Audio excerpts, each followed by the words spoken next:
신명기 9장 10장에 걸쳐서 이스라엘 백성들이 시내산에서 심히 하나님을 거역했던 그런 일들에 대해서 모세가 언급하고 있습니다.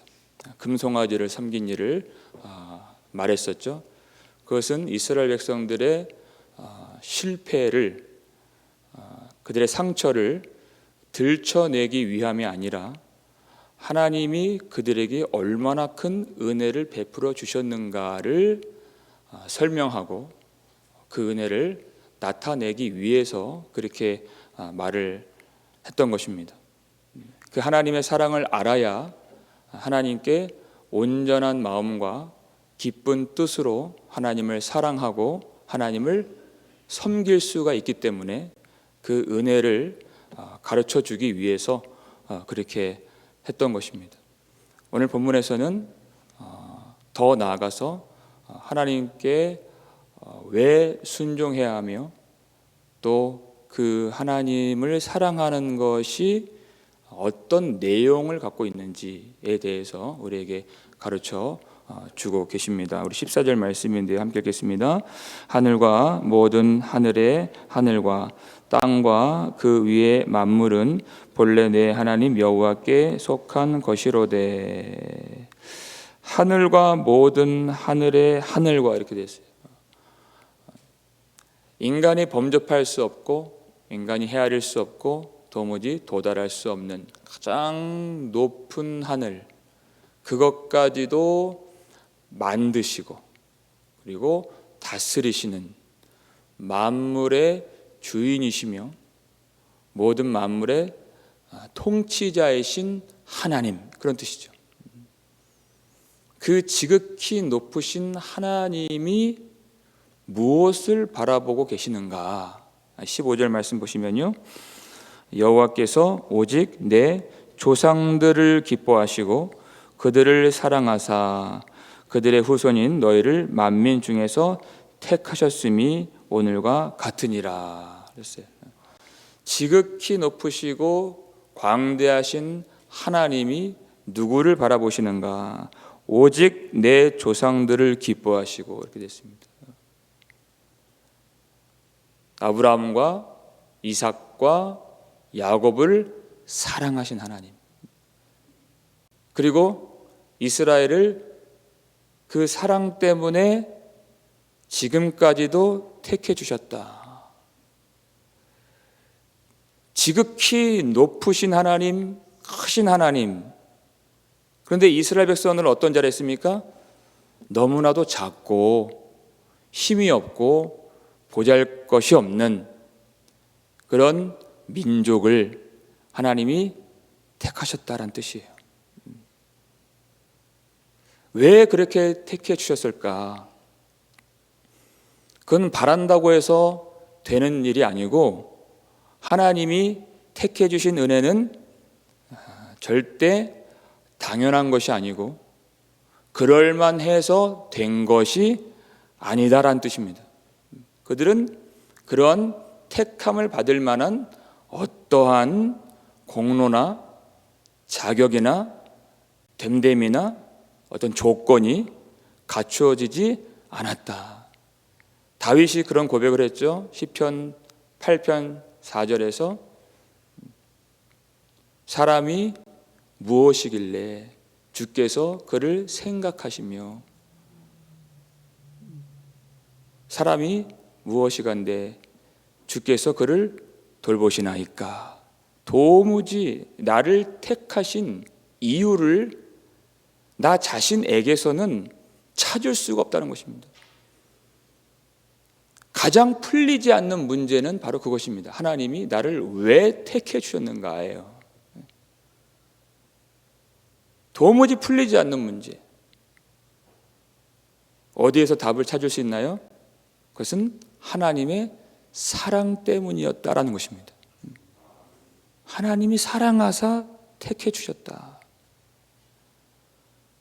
그러면 하나님은 왜 그렇게 작고 보잘것없는 그 백성을, 그리고 우리를 택해 주셨는가, 사랑해 주셨는가, 그것을 설명해 줘요.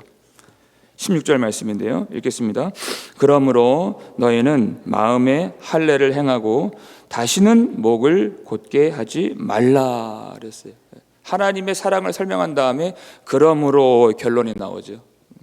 이것 때문이다. 무엇 때문이냐? 너희는 마음에 할례를 행하고 다시는 목을 곧게 하지 말라. 너희가 사랑을 받았으므로 이렇게 되는 거죠. 마음의 할례를 행하라. 하나님을 거역했던 것은 그들의 마음 때문이었습니다. 마음이 문제였습니다. 마음이 부패했기 때문입니다. 이스라엘 백성들이 언약의 표징으로서 몸의 할례를 받죠. 그런데 하나님이 정말 원하시는 것은 몸의 할례가 아니라 마음의 할례였다는 것입니다. 그래서 예레미야 4장 4절 보면 너의 마음 가죽을 베라. 그리고 여호와께 속하라. 이렇게 되어 있어요. 마음 가죽을 베라. 그 교만한 마음의 가죽을 베고 거만한 그 마음의 가죽을 베고 거역하는 그 마음 가죽을 베고 여호와께로 돌아오라. 이렇게 되는 것입니다. 마음 가죽을 베라. 이것은 무슨 말입니까? 회개하라는 것이죠. 하나님이 이렇게 사랑을 베풀어 줬으니 너희는 그 사랑에 합당하게 반응하라. 그러므로 마음 가죽을 베라. 마음의 할례를 받으라. 이렇게 되는 것이죠. 그게 회개하라인 것입니다. 사랑에 합당하게 행하라는 것이에요. 다시는 목을 곧게 하지 말라. 여러분, 이 말씀이 다시는 너희 목을 곧게 하지 말라. 이 말씀이 얼마나 그 속에 은혜가 담겨 있는지를 우리는 알 필요가 있는 것입니다. 요한복음 8장 보면 현장에서 간음하다 붙잡힌 여인이 있는데 그 여인을 율법에 의해서 사람들이 돌로 쳐 죽이려고 했을 때 예수님이 그 땅에 엎드려서 글씨를 쓰심으로써 결국 사람들이 다 떠나갔어요. 그때 그 여인 그리고 예수님 이 둘만 남았죠. 나도 너를 정죄하지 아니하노니 용서를 베풀어 주신다는 겁니다. 그리고 이어서 무슨 말씀하십니까? 가서 다시는 죄를 범하지 말라. 여러분, 다시는 죄를 범하지 말라 이 말씀을 하실 때에는 무엇이 전제가 되어 있나요? 그 죄를 다 용서해 주셨다. 이게 전제가 되어 있는 것입니다. 다시는 너의 목을 곧게 하지 말라라고 말씀하신 데에는 하나님이 말할 수 없는 사랑으로 그들의 패역함과 심히 거역한 일들을 용서해 주셨다라는 것이 전제가 되어 있는 것입니다. 그러니까 회개하라 하는 이 말씀이 하나님께서 우리를 얼마나 사랑하시면서 하시는 말씀인지, 얼마나 큰 은혜를 베푸시면서 주신 말씀인지를 우리가 알아야 된다는 것입니다. 하나님이 어떠한 분이신가를 알아야 된다는 것이에요. 우리 이어서 17절 말씀인데요. 읽겠습니다.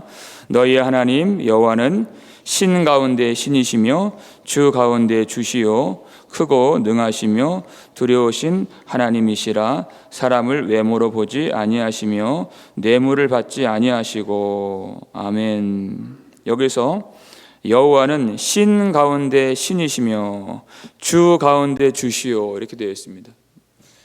이것은 신들이 많은 가운데 하나님이 그 가운데 높으시다라는 의미가 아니라 다른 신은 없는 가운데 하나님 여호와는 유일하신 하나님이시다라는 그런 기교적인 표현인 것입니다. 다른 신은 없고 오직 여호와만이 유일하신 하나님이시다라는 뜻이에요. 그 크시고 두려우시고 거룩하시고 초월적인 하나님께서 사람을 외모로 보지 아니하시고 뇌물을 받지 아니하시는 가장 높으신 만물의 모든 사람의 공의로운 재판장이 되신다라는 뜻입니다. 공의로운 재판장이 되신다. 여러분, 이 세상에는 법이 있지요. 그럼에도 불구하고 이 땅에는 온전한 정의와 공의가 있는 것 같지 않습니다. 힘이 있거나 권력이 있거나 돈이 많으면 그에게는 법이 제대로 작동하지 않는 모습을 우리가 많이 봅니다. 하나님은 그렇지 않으시다. 하나님이 모든 만물을 창조하시고 통치하시고 지극히 높으시고 거룩하시고 초월적인 분이신데 누가 그 하나님의 의로움을 막을 수 있겠느냐라는 뜻이에요. 하나님이 모든 만물의 주인이신데 하나님이 그 뇌물을 받고 그 물질 때문에 하나님의 의로우심을 저버릴 수 있으시냐? 하나님이 불의한 재판장이시냐? 결코 아니다라는 것입니다. 하나님이 모든 만물을 지금 다스리고 계시는데 이 불의한 세상을 불의하다고 해서 하나님의 일하심을 포기하시겠느냐? 불의한 자들을 그리고 그 불의한 세상 가운데 있는 자기 백성을 하나님이 포기하시겠느냐? 결코 아니다라는 뜻입니다. 하나님이 무슨 일을 하십니까? 18절 말씀인데요. 읽겠습니다. 고아와 과부를 위하여 정의를 행하시며 나그네를 사랑하여 그에게 떡과 옷을 주시나니. 아멘. 가장 높으시고 광대하신 하나님의 관심이 어디를 향하고 있습니까? 고아와 과부를 위하여 정의를 행하시며 나그네를 사랑하여 그에게 떡과 옷을 주시나니. 이것이 하나님의 공의로움이고 하나님의 성품인 것입니다. 하나님은 고아의 아버지시고 과부의 의로운 재판장이 되신다고 말씀하고 있습니다. 가장 높으신 하나님, 가장 크신 하나님이 가장 낮은 데 있는 그리고 소외를 당하고 있는 그런 고아와 과부와 나그네를 주목하시고 그들을 돌보고 계신다라는 것입니다. 하나님을 사랑한다는 것이 무엇인가에 대한 답이 이 말씀에 나와 있는 것입니다. 하나님을 사랑한다는 것은 하나님이 사랑하시는 것을 사랑하는 것이 그 안에 포함되어 있는 것인데 하나님이 미워하시는 것을 미워하고 하나님이 원하시고 사랑하시는 그 일을 하나님을 사랑하는 자들이 그것을 따라 행하는 것, 하나님을 닮아가는 것, 그게 하나님을 사랑하는 내용일진데 그러면 하나님을 사랑하는 백성들이 어떻게 살아야 되는가? 고아와 과부를 위하여 정의를 베풀고 나그네를 사랑하고 그들을 돌보는 것, 그것이 하나님을 사랑하는 백성들의 정의와 공의인 것입니다. 그것을 19절에서 정확하게 설명해 주십니다. 읽겠습니다. 너희는 나그네를 사랑하라. 전에 너희도 애굽 땅에서 나그네 되었음이니라. 아멘. 하나님의 성품을 밝히시는 이유는 그 성품이 하나님의 사랑을 받은 하나님의 백성들의 성품이 되어야 하기 때문에 하나님은 나그네를 사랑하시는데 고아와 과부를 위하여 정의를 행하시는 하나님이신데 그렇다면 하나님의 백성들 하나님께로부터 난 자들이 바로 그와 같이 살아야 함을 가르쳐 주시는 대목인 것입니다. 너희는 나그네를 사랑하라. 우리가 두 번에 걸쳐서 12절, 13절 우리가 말씀을 나누었죠. 율법의 핵심은 하나님을 사랑하는 것이라고 했습니다. 그 하나님을 사랑하는 것이 과연 무엇인가, 무엇이 그 속에 들어가 있는가에 대한 내용이 바로 그 해설이 18절, 19절 말씀인 것입니다. 하나님을 사랑하는 것, 그것은 바로 이웃을 내 자신과 같이 사랑하는 것이다. 그 이웃이 누구인가? 고아와 과부와 나그네. 도무지 이 세상에서는 사랑을 받을 만한 어떠한 조건이나 외모가 되지 않는, 많은 사람들이 사랑을 한다 하지만 그것은 자기와 관계가 되어 있기 때문에, 아니면 자기에게 무엇인가 어떤 다른 어떤 모양으로라도 유익이 되돌아올 수 있는 그러한 사람들을 사랑하지, 아무것도 돌아올 것이 없는 자를 사랑하는 것은 이 세상에서 그렇게 흔한 일은 아닌 것입니다. 그러나 하나님 나라에서는 이것이 아주 일반적인, 그리고 상식적인, 그리고 반드시 나타나야 하는 그 사랑의 내용인 것입니다. 왜냐하면 하나님의 나라는 하나님의 통치요, 하나님의 성품이기 때문에 그렇습니다.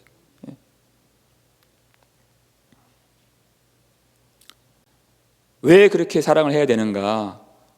이 19절 마지막 보니까 너희도 애굽 땅에서 나그네 되었음이니라 그랬어요.